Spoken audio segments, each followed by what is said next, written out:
Hello दोस्तों, स्वागत है आपका अपने यूट्यूब चैनल गोयल मैट्रिक्स पर। चैनल पर पहली बार आए हैं, सब्सक्राइब कर लीजिएगा, साथ ही बेल आइकन को प्रेस जरूर करिएगा जिससे नोटिफिकेशन आपके पास समय से पहुंच जाए।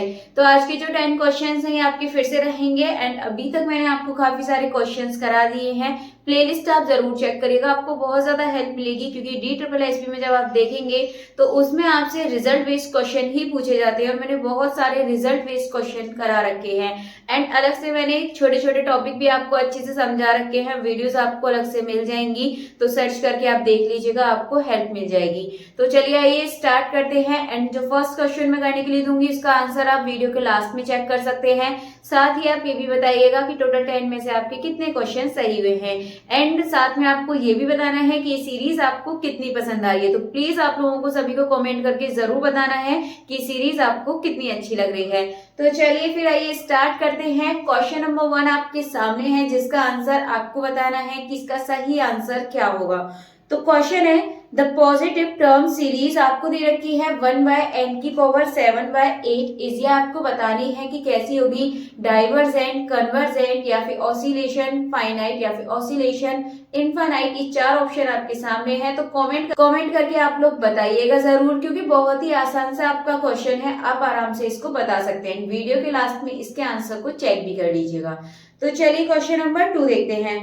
क्वेश्चन नंबर 2 है the order of the equation, जो इक्वेशन दे रखी है इसका आपको ऑर्डर बताना है। तो आपको पता है ऑर्डर का क्वेश्चन आपको मोस्टली सबसे ज्यादा देखने के लिए मिल जाता है और अब भी आपको देखने के लिए मिलेगा। जब आप एग्जाम में जाएंगे तो एक क्वेश्चन आपको ऐसा देखने के लिए मिल जाएगा, या तो उसमें ऑर्डर पूछेगा या आपसे डिग्री पूछेगा।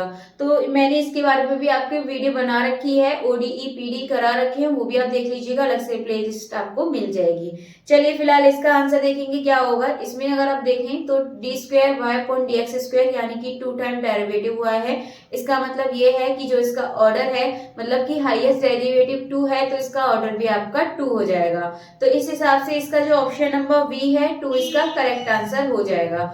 अगर इसमें आपसे डिग्री पूछता तो डिग्री आप क्या बताते, इसमें जो इस हाईएस्ट डेरिवेटिव की पावर है वो आपकी यहाँ डिग्री हो जाती।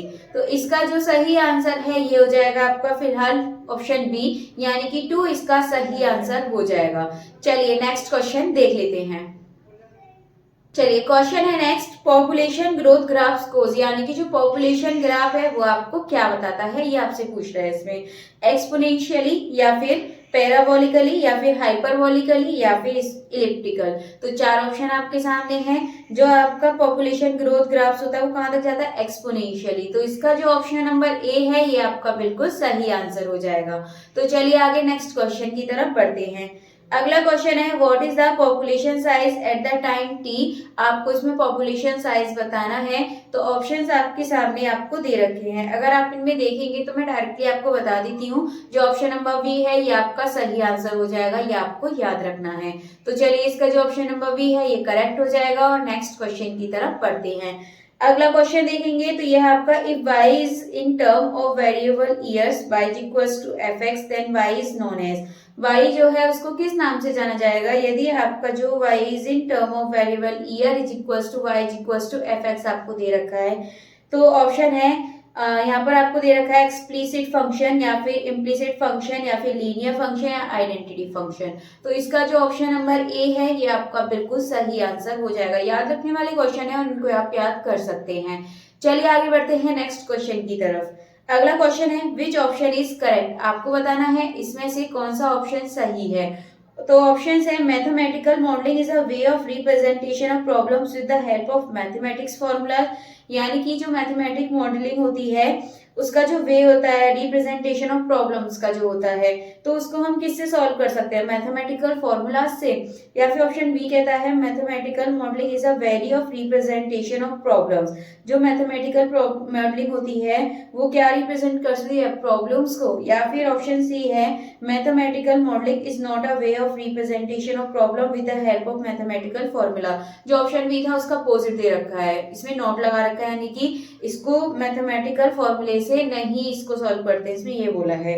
और डी है आपका mathematical modelling is a way of representation of problem only related to biology. कहीं बायोलॉजी से रिलेटेड है तो आपका ऑप्शन हो ही नहीं सकता डी। तो इसमें जो आपका ऑप्शन नंबर ए है ये बिल्कुल सही आंसर हो जाएगा। Mathematical modelling is a way of representation of problems with the help of mathematics formulas. चलिए ये क्वेश्चन आपका हो चुका है, नेक्स्ट क्वेश्चन की तरफ बढ़ते हैं। अगला क्वेश्चन है which of does not show the importance of mathematical modelling. मैंने मैथमेटिकल मॉडलिंग के बारे में वीडियोस अलग से करा रखी है, प्लेलिस्ट बनी हुई है, देख लीजिएगा, आपको बहुत अच्छे से समझ आ जाएगी। थ्योरी भी कराई है मैंने उसकी। और जो ये आपके क्वेश्चन है आप देखेंगे तो DSSB में लगभग 2 से 3 क्वेश्चन आपको मैथमेटिकल मॉडलिंग से रिलेटेड देखने के लिए मिल जाएंगे, इसलिए आप उसको आप देखिएगा जरूर। चलिए फिलहाल इसके ऑप्शन है डोंट कंट्रोल द पैरामीटर्स, यानी कि जो मैथमेटिकल मॉडलिंग होता है वो क्या शो नहीं करता, डोंट कंट्रोल द पैरामीटर्स, या फिर best way to understand the behaviour of the system, या फिर इकोनॉमिक वे ऑफ मेजरमेंट, या फिर allow us the predict the future nature. तो इसमें जो ऑप्शन नंबर ए है ये आपका सही आंसर हो जाएगा, डोंट कंट्रोल द पैरामीटर्स। चलिए आपका हो चुका है, नेक्स्ट अगले क्वेश्चन की तरफ बढ़ते हैं। नेक्स्ट है what is third step of process of mathematical model, यानी कि आपको बताना है third step of process mathematical model की थर्ड प्रोसेस क्या होती है। तो ऑप्शन ए है वैलिडेट मैथमेटिकल मॉडल, या फिर डिफाइन वेरिएबल्स एंड पैरामीटर्स, या फिर कंस्ट्रक्ट इक्वेशन, या फिर कंप्यूटर मॉडल आउटपुट। तो इसका जो सही आंसर है ये हो जाएगा आपका option number C, construct equation. चलिए आपका हो चुका है, नेक्स्ट अगले क्वेश्चन की तरफ बढ़ते हैं।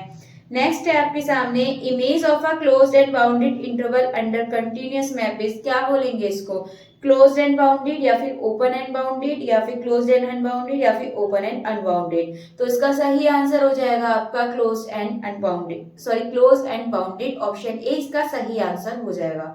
चलिए आगे बढ़ते हैं, नेक्स्ट क्वेश्चन, नेक्स्ट भी है लास्ट भी कह सकते हैं। The proof of Rolle's theorem what must we satisfy with the function f, f के लिए क्या, जो रोलेस आपकी थ्योरम होती है उसमें क्या इसमें सेटिस्फाई के लिए फंक्शन f के लिए जरूरी है, f is differentiable on A B, क्या f जरूरी है कि डिफरेंशिएबल हो ए बी पर, या फिर f is differentiable on A B, यानी कि यहाँ पे आप देखेंगे तो ओपन सेट है ए में, बी में क्लोज सेट है। सी है f is continuous on A B, क्या f जो है वो कंटिन्यूअस होगा ए बी, यानी कि आपका ब्रैकेट है ओपन वाला, या फिर f is not continuous A B. अगर आप देखेंगे तो जो ऑप्शन नंबर ए और ए है वो आपका सेटिस्फाई करेगा इसको, ठीक है। f इज डिफरेंशिएबल होना चाहिए ए बी पर, यानी कि ओपन वाले सेट पर, तो बी नहीं होगा। And C f is continuous on A B हो भी सकता है, नहीं भी, मतलब पहले आपका जरूरी है वो डिफरेंशिएबल करे, ठीक है, कंटिन्यूअस फिर वो खुद ही करेगा।